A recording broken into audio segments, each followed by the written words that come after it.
One of the early tabi'een, his name Abdullah ibn Mubarak radiallahu anhu rahimahullah, may Allah be pleased with him and give him mercy.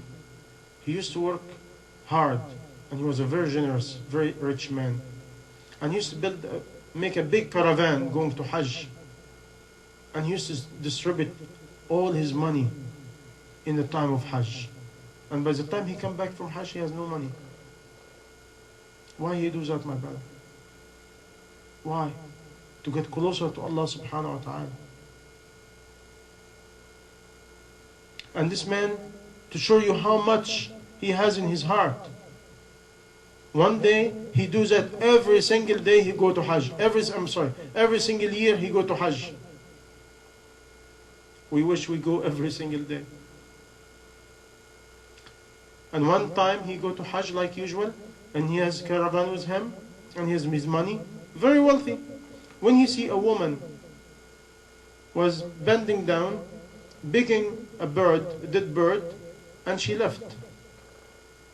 He left the caravan, and he went behind her, and he asked her, "Oh ya Amat Allah," is an Arabic name for any woman, the servant of Allah. "What are you doing?" She said, "I'm collecting a dead bird." He said, "For what purpose? This has no use." She said, "To feed myself and my family." He said, "What?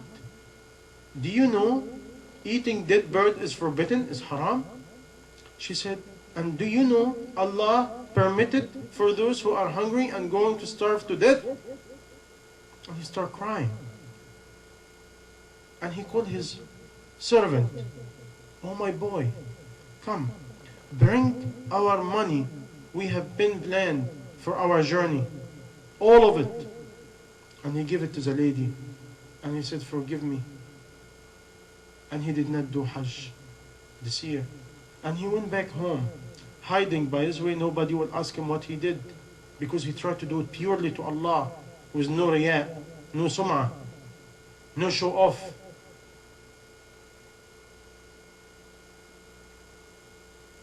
Not like today, anyone put money in the masjid, he won't control the masjid, he won't show off, he won't show off every week, he won't hold the microphone, he won't make announcing, just to show off. Astaghfirullah al-Azim. Where we are, my brother. And this man, he went to his house and he said to his family, "Please, do not tell anybody I came back, and do not ask me any question." He stayed in his room until the time of Hajj left, meaning the time is gone completely, and the people start coming back. And by the way, at this time, the journey of Hajj not like today. It used to take months after a month, one way. And sometimes it takes 6 months. They used to call it the journey of death, because many people die from hunger, from thirst, from attacking of thieves, attacking of winds, and many calamity, and sandstorm.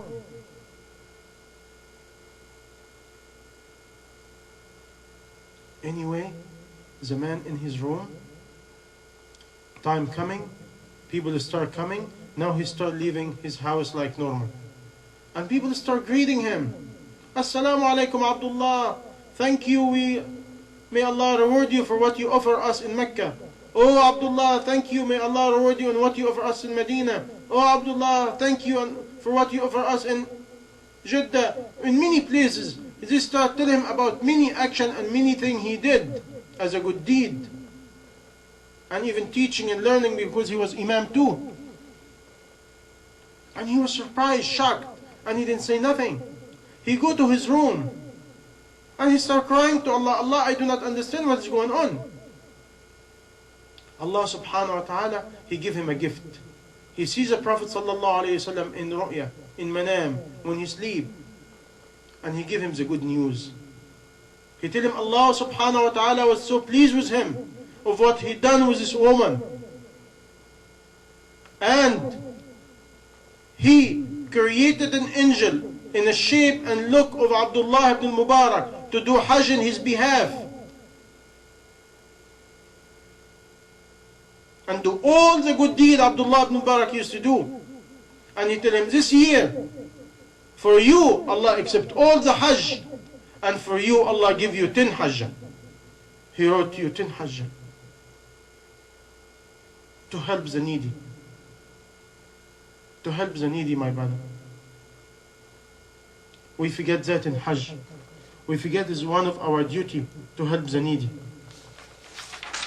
The Prophet sallallahu alaihi wasallam, he said of the meaning of إن لله عباد اختصهم الله بقضاء حوائج الناس حبهم في الخير حببهم في الخير وحبب الخير إليهم إنهم الآمنون من عذاب الله يوم القيامة. يا الله اللهم اجعلنا منهم. Rasulullah sallallahu alayhi wasallam, he said, Allah subhanahu wa ta'ala, he has a servant. This servant and slave of Allah, Allah chooses him to do good to others and to fulfill the need of others. Allah subhanahu wa ta'ala put in their heart the love of good deed and the love of helping others. They are the safe. They are the safe one in the day of judgment. Allah will save them from the torture of the day of judgment. Sometimes we think the amount of pray, but all the pray actually to have a good manner, to have a good conduct. Please, my brother and sister in Islam, Hajj is good conduct and good manner and good akhlaq. Is no Hajj without good manner and good akhlaq and good behavior. This is what the whole Hajj about. Rahlatul Sabr, the journey of patience. Rahlatul Jihad, wal Jihadu Sabr, wal Sabr Jaza'ahu al-Jannah.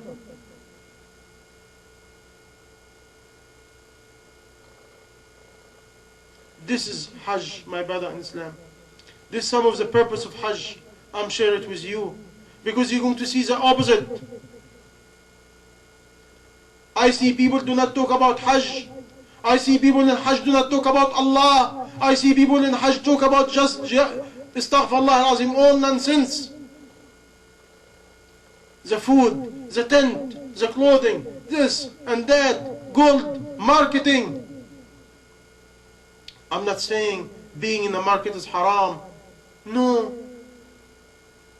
It is one of the license Allah gave it us during Hajj, to be benefit to each others by merchant and buying and selling, but not to be our intention. This license has been given to people in the time of Hajj because he used to come far away. By this way, Allah subhanahu wa ta'ala, he won't give benefit to the people of Mecca and people in the places of Hajj as a gift from Allah, and also a gift for the people who are coming to Hajj as a gift from Allah subhanahu wa ta'ala. But please, my brother, do not remember the gift and forget the owner of the gift. Do not forget the gift. Do not forget the owner of the gift and remember the gift. But remember the owner of the gift more than you remember the gift. Allah subhanahu wa ta'ala in Surah Al-Baqarah,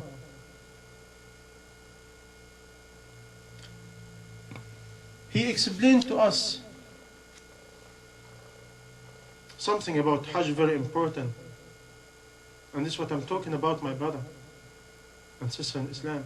People said, you're not explaining the Hajj. The sha'air, the ritual of Hajj is very easy. Insha'Allah, I will give it to you in the right time. Because there's a lot of detail. If I give it to you now, you forget. But the main thing is the status of the heart. If you have the status of the heart, the rest will be easy, even if you forget something. But if you do all the ritual and your heart is empty, there's no Hajj for you, my brother and sister in Islam. Because the angel coming in the status of the heart, you pick up any booklet, will tell you 1, 2, 3, 4 about Hajj. It's like Salah. How many of us make Salah? But what kind of Salah? How many of us make Taraweeh? But what kind of Taraweeh? Like a monkey praying? 1, 2, 3, 4, 5, 6, hop, hop, finished. Like karate style. I call it karate style, my brother. Is this a Salah?